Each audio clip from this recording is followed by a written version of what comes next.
Students, आज हम कक्षा 5 की हिंदी साहित्य की पुस्तक नवीन पल्लव के 8th चैप्टर रानी दुर्गावती के बारे में पढ़ेंगे। रानी दुर्गावती जो कि एक वीरांगना थी और जिन्होंने अपने देश की रक्षा के लिए अपने प्राणों का बलिदान दे दिया था। तो आइए शुरू करते हैं कहानी रानी दुर्गावती। सबसे पहले कथावाचक।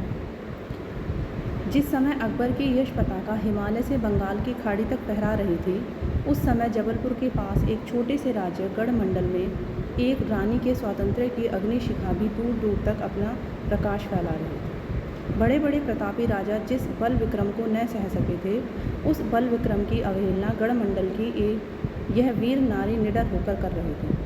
यह वीरांगना थी रानी दुर्गावती। दुर्गावती कन्नौज के राजा चंदन राय की पुत्री थी।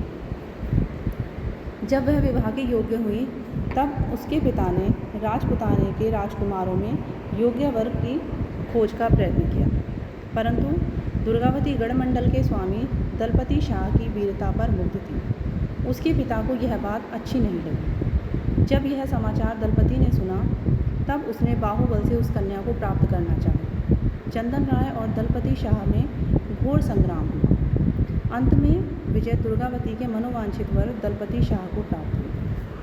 तो ये कहानी रानी दुर्गावती के बारे में है, जो कि बहुत ही स्वाभिमानी और वीर थी और जिन्होंने अपने देश की रक्षा के लिए अपने प्राणों को न्यौछावर किया था। रानी दुर्गावती कन्नौज के राजा चंदन राय की पुत्री थी और जब वह विवाह योग्य हुई और उनके पिता ने उनके विवाह के बारे में सोचा, तो उस समय उन्हें पता चला कि दुर्गावती गढ़मंडल के स्वामी दलपति शाह को पसंद करती है, लेकिन उनके पिता को यह बात अच्छी नहीं लगी। जब दलपति शाह को यह बात पता चली, तो उस समय उन्होंने बाहुबल से यानी कि युद्ध के द्वारा रानी दुर्गावती को प्राप्त करना चाहा और चंदन राय अर्थात रानी दुर्गावती के पिता और दलपति शाह के बीच में घोर संग्राम हुआ और बाद में चंदन राय को दलपति शाह ने युद्ध में हरा दिया और दलपति शाह का विवाह रानी दुर्गावती से हो गया।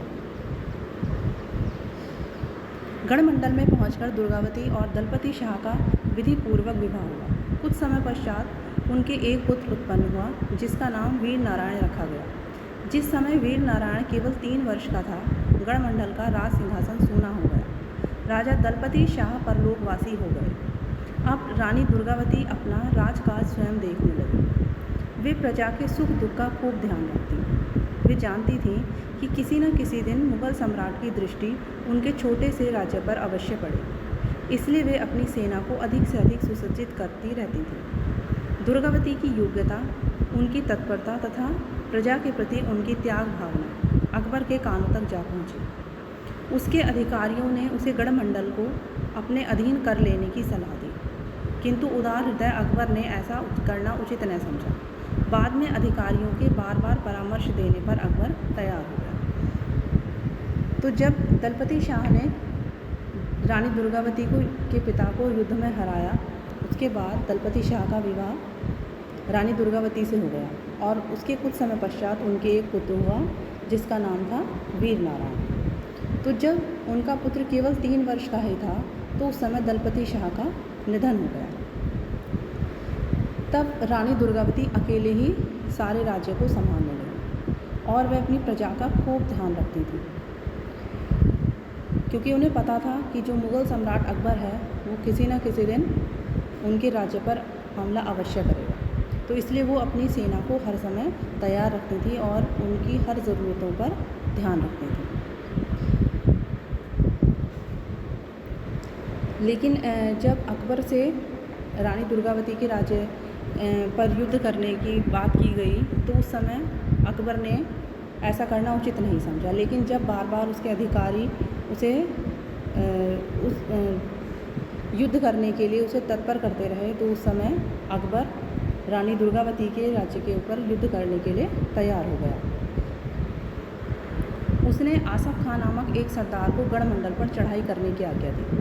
रानी दुर्गावती जब यह समाचार मिला, तब वे तनिक भी भयभीत नहीं हुई। सिंघनी के समान क्षुब्ध होकर उन्होंने अपने क्षत्रियत्व का परिचय देना चाहा। वे जानती थीं कि सम्राट अकबर के सम्मुख वे जय लाभ नहीं कर सकेंगे, तथापि उन्होंने आत्मसमर्पण करने की अपेक्षा रण क्षेत्र में प्राण देना ही उचित समझा।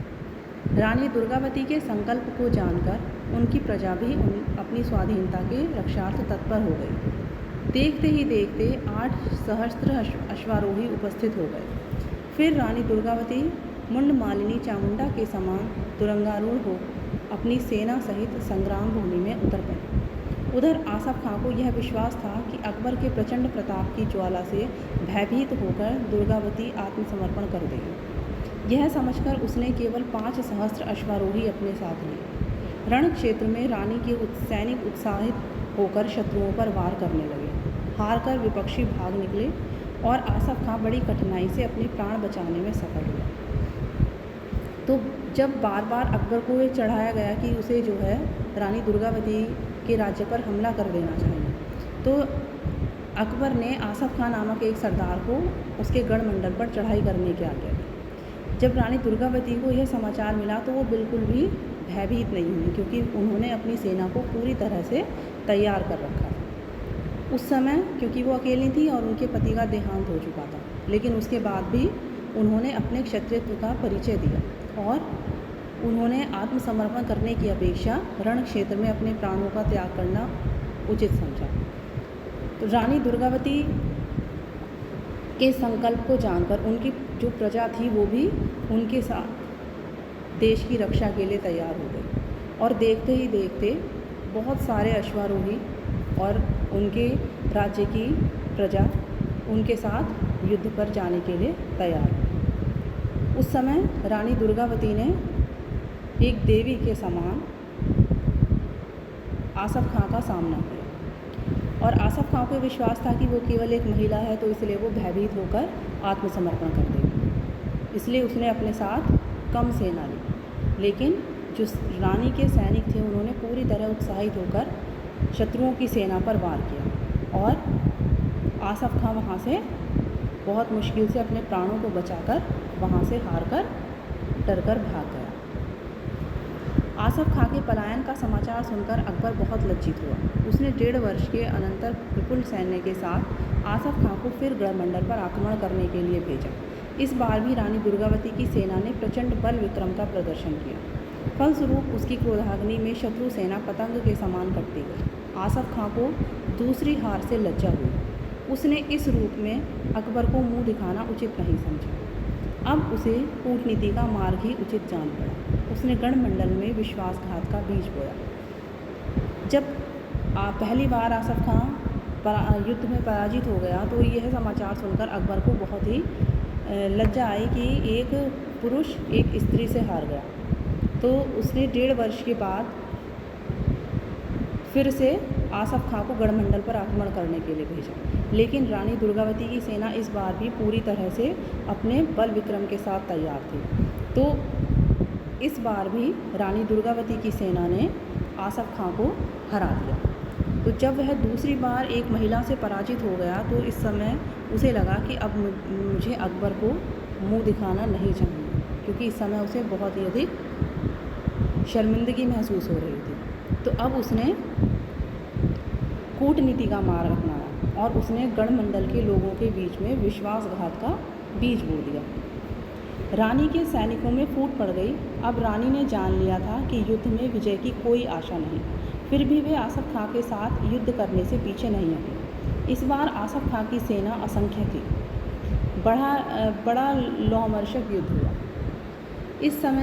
इसी समय उन्होंने देखा कि उनका 14 वर्षीय वीर पुत्र नारायण घायल होकर घोड़े से गिर गया।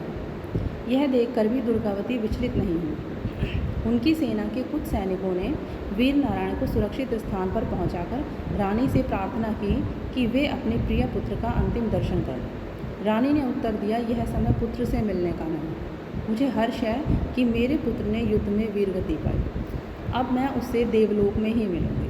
अंत में रानी ने देखा कि दुश्मनों द्वारा पकड़े जाने का भय है। तब गढ़मंडल की ओर देखकर उन्होंने अपने ही खड्ग द्वारा अपना प्राणांत कर दिया। रानी के मृत शरीर को उनके सैनिकों ने एक सुरक्षित स्थान पर पहुंचा दिया, जहां उनका अंतिम संस्कार उनके पुत्र के साथ ही किया गया। इस तरह रानी दुर्गावती ने अपने प्राणों की बलि दे दी, परंतु स्वाभिमान और देश के सम्मान पर आँच नहीं आने। रानी दुर्गावती के साहस और बलिदान की गाथा भारत की नारियों के लिए एक उपयुक्त प्रेरणा स्रोत है।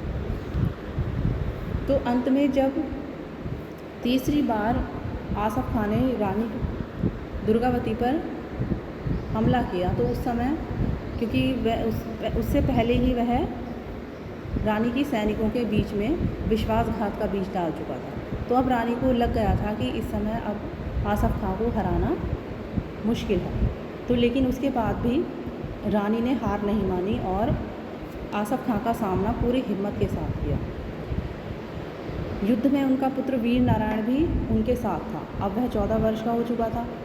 तो उसने रानी दुर्गावती ने देखा कि उनका पुत्र वीर नारायण घायल होकर घोड़े से गिर गया, लेकिन यह देखकर भी वो विचलित नहीं हुई और उनके जो सैनिक थे उन्होंने वीर नारायण को एक सुरक्षित स्थान पर पहुंचा दिया और रानी से प्रार्थना की कि वे अपने प्रिय पुत्र का अंतिम दर्शन कर लें, क्योंकि उन्हें पता था कि अब वीर नारायण का जीवन नहीं बचेगा। लेकिन रानी ने उत्तर दिया कि यह समय पुत्र से मिलने का नहीं है और उन्होंने कहा कि मुझे हर्ष है कि मेरे पुत्र ने वीरगति प्राप्त की है, तो इसलिए अब मैं उससे देवलोक में ही मिलूँगी, क्योंकि रानी दुर्गावती को भी पता था कि अब वो और अधिक शत्रु सेना का सामना नहीं कर पाएंगे। और अंत में जब रानी को लगा कि इस समय वो शत्रु सेना का सामना नहीं कर पाएंगी, तो उन्हें लगा कि कहीं दुश्मन उन्हें पकड़ ना ले, तब उन्होंने अपने ही खड़ग द्वारा, अपनी ही तलवार के द्वारा अपने प्राणों का अंत कर लिया और बाद में रानी के मृत शरीर को सैनिकों ने एक सुरक्षित स्थान पर पहुंचा दिया और उनके पुत्र के साथ ही उनका अंतिम संस्कार कर दिया गया।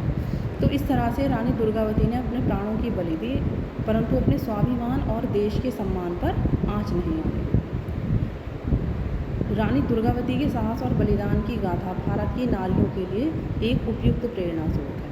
तो इस रानी दुर्गावती कहानी के माध्यम से यही बताया गया है कि हमें भले ही स्त्रियां पुरुषों से कम शक्तिशाली होती हैं, लेकिन उसके बाद भी उन्हें हिम्मत नहीं हारनी चाहिए और अपने देश की रक्षा के लिए उन्हें हमेशा तत्पर रहना चाहिए।